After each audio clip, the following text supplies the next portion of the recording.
কেন্দুয়াপাড়া জামে মসজিদ। মসজিদের ভিতরটা এত বেশি সুন্দর যা আপনারা এই ভিডিওর মাধ্যমে দেখতে পাবেন।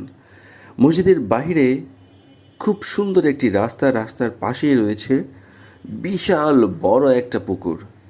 যে পুকুর আর এই রাস্তা দুই মিলে এই মসজিদটির সৌন্দর্য আরও অনেক অনেক অনেক গুণেই গুণান্বিত করেছে এবং অনেক বেশি সুন্দর করেছে। এটি একটি মডেল মসজিদ। যে মসজিদটি অবস্থিত আপনারা অনেকেই জানেন, সান টেক্সটাইল অনেকেই চিনে থাকেন। যারা 300 ফিট দিয়ে কুড়িল বিশ্ব রোড দিয়ে যাতায়াত করেন, গাউসিয়াতে যান, যারা পলাশে যান, পাঁচদোনা যান, তারা অনেকেই হয়তো বা এই রাস্তাটি আসলে ব্যবহার করে থাকেন সান টেক্সটাইল দিয়ে, যেটা কিনা সোনপাড়া আমরা অনেকেই জানি।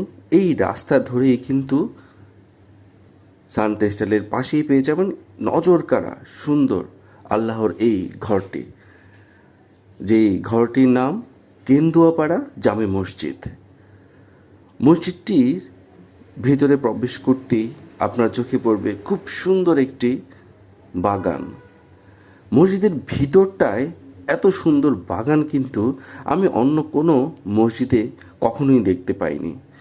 এবং এই মসজিদের যে মিনারটি রয়েছে সেটা মসজিদের বাহিরে অবস্থান, এবং মিনারের ভেতরটায় যদি আপনি প্রবেশ করেন তাহলে দেখতে পাবেন অনেক উঁচুতে একটি মাইক রয়েছে, এবং মসজিদের ভেতরটায় অনেক সুন্দর কারুকাজ রয়েছে, এবং সেই কারুকাজের সাথে বিশাল বড় ধরনের ঝাড়বাতি পেয়ে যাবেন।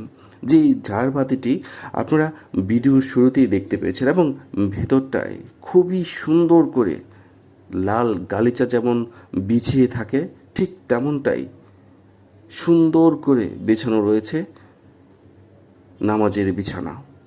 যারা এই আল্লাহর ঘরটিকে অনেক বেশি ভালোবেসেছেন তারা সবাই এই ভিডিওটি শেয়ার করে দিবেন।